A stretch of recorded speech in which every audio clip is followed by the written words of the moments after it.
कि 1932 में Indian revolution आपने नहीं किया था और 1953 में उसका वर्तमान में जो तत्कालीन प्रधानमंत्री थे पंडित जवाहरलाल नेहरू, उन्होंने उसका राष्ट्रीयकरण किया। तो सरकारी उनको विभाग को कर दिया गया, लोगों को रोजगार मिला, तनख्वाह अच्छी मिलने लगी, लोगों के रोजी रोटी मिली। लेकिन आज कोई विकट परिस्थिति में जब सरकारी कंपनियां की गई, आज वर्तमान की सरकार ने खुद एयरलाइंस को दोबारा से प्राइवेट देने का किया है, जिससे देश का जो नौजवान है वो बहुत दुखी है, देश का किसान दुखी है, देश का मजदूर देश की जनता को बहकाने का काम करते हैं, कोई पैसे किसके खाते में नहीं आ रहे हैं। एक एक बार इन्होंने सिर्फ चुनाव को मद्देनजर रखते हुए इन्होंने एक एक बार लोगों के खाते में पैसा जरूर डाला है, लेकिन उसका भी हमको सुनने में आया कि उनके खाते से पैसा अब बैंक ने वापस ले लिया। तो ये जुमलेबाजों की सरकार है। अभी आपने देखा होगा कि लोग उन्होंने कहा कि हम लोग राशन दे रहे हैं, उस राशन की जो कीमत है वर्तमान में 20 रुपये, लेकिन उसका जो ऐड इन लोगों का चल रहा है मोदी का योगी ने अपनी तस्वीर उस पर छपवाई है, उसकी जो कीमत हमको बताई गई है, जो हमने जानकारी निकाली अपने तकरीबन 80 रुपये।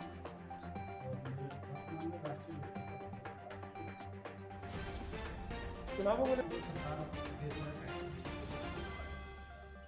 आप लोगों ने देखा कि हमारे देश के जो किसान हैं लगभग 13 महीने तक दिल्ली में बैठे रहे, और जो सरकार ने जो लोगों को मंडी जो प्राइवेट सेक्टर में लेकर के जा रहे थे, एमएसपी की मांग जो किसान कर रहे थे उसको पूरा नहीं किया। सरकार ने काले कानून 3 बनाए, देश का किसान एकत्रित हुआ, 13 महीने तक लड़ा, और इस देश की जो तानाशाही सरकार है वो गिरी, मतलब पीछे हटी। और पीछे हटने का उनको ये पता चल गया कि वर्तमान में जो इस देश का जो किसान है, जो मजदूर है, वो एक हो चुका है। इन लोगों को इस सत्ता से उखाड़ फेंकने का काम करेंगे। इन लोगों की नीतियाँ ऐसी रही हैं कि इन्होंने कहा था कि हम 2 करोड़ रोजगार देंगे, इन्होंने कोई रोजगार नहीं दिया। उस समय जब देश विकट परिस्थितियों में था 1962-65 में, देश के प्रधानमंत्री हुआ करते थे लाल बहादुर शास्त्री जी ने प्राइवेट सेक्टर की जो कंपनियां थी उनको सबको सरकारी करने का काम किया, उनका राष्ट्रीयकरण किया गया। 24 सवाल का जवाब भी खुद ही दे दिया है। भारतीय जनता पार्टी जो कहा जाता है कि साम दाम दंड भेद की नीति पर चल रही है, वो किसी भी हाल में इस चुनाव को जीतने का प्रयास करेंगे। वो गरीब लोगों के बीच में जाकर के उनको लोभ देने का, लालच देने का काम कर रहे हैं। जैसा कि आपने बताया कि वीडियो वायरल हुआ है और 100-100 के नोट वहां पर बांटे गए, वो पूरे देश ने देखा। तो इनका जो चेहरा है वो सामने आ चुका है कि किस तरीके से लोगों का वोट हासिल करना चाहते हैं। लेकिन मैं यहाँ पर एक बात कहना देना चाहता हूँ, इस देश के लोगों का जो वोट है वो बिकाऊ नहीं है। 1932 के गोलमेज सम्मेलन में बाबा साहब डॉक्टर भीमराव अम्बेडकर ने रैमजे मैकडोनाल्ड, जो वहाँ के इंग्लैंड के जो प्रधानमंत्री थे, उनसे लड़के अपनी बात को कह करके इस देश के लोगों को वोट का अधिकार दिलवाया था। ये लोग जो हैं उस वोट के अधिकार को अच्छी तरीके से जानते हैं। ये किसी के बहकावे में आने वाले नहीं हैं। ये पैसा बांट लें या कुछ और कर लें, पार्टी यदि सरकार में आती है, क्योंकि इन लोगों ने जो भारतीय जनता पार्टी के लोगों का जो 5 साल शासन रहा है और ये जुमलेबाजों की सरकार है, ये कहते आ रहे हैं, लेकिन इन्होंने कुछ किया नहीं। हमारी जो सरकार बनेगी उत्तर प्रदेश के अंदर, हमारा 22 बिंदुओं का मैनिफेस्टो है।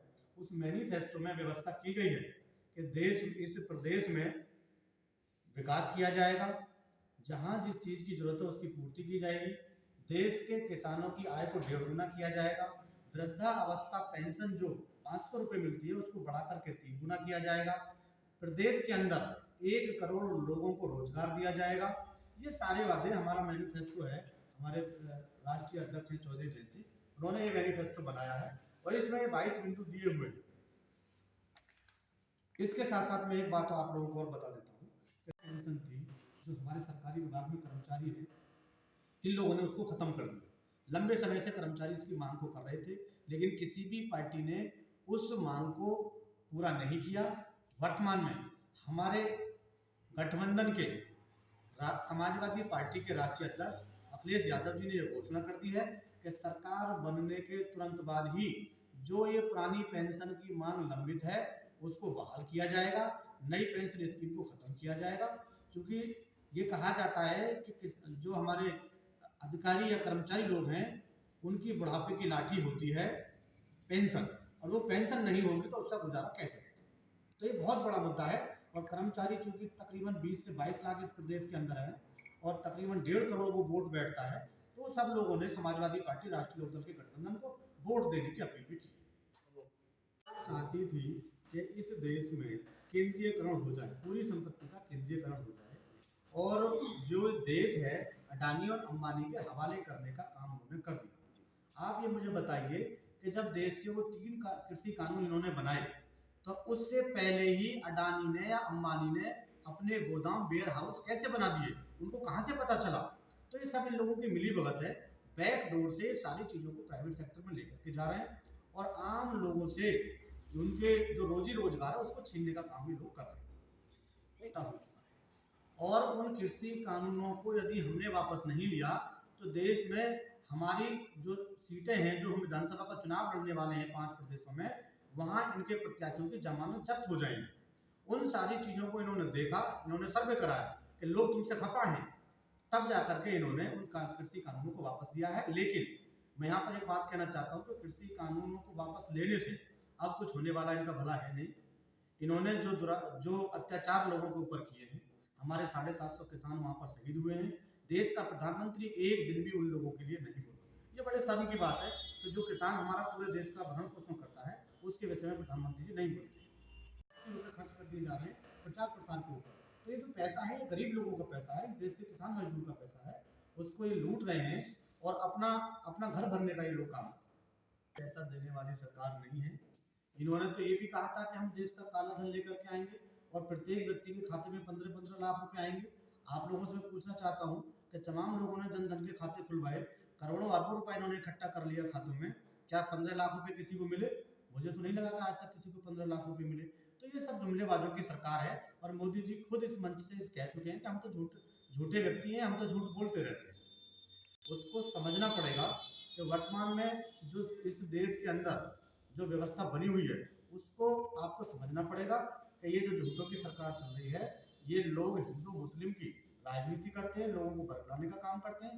यदि आप भारतीय जनता पार्टी के शीर्ष नेतृत्व को देखें, चाहे वो मुरली मनोहर जोशी हो, लाल कृष्ण आडवाणी हो, उनके और परिवार के लोग हों, इनके जो पारिवारिक जो रिश्ते हैं वो ज़्यादातर मुस्लिमों से हैं और नीचे आकर के जो गरीब इस देश का जो मजदूर है उसको ये आकर के बहकाते हैं।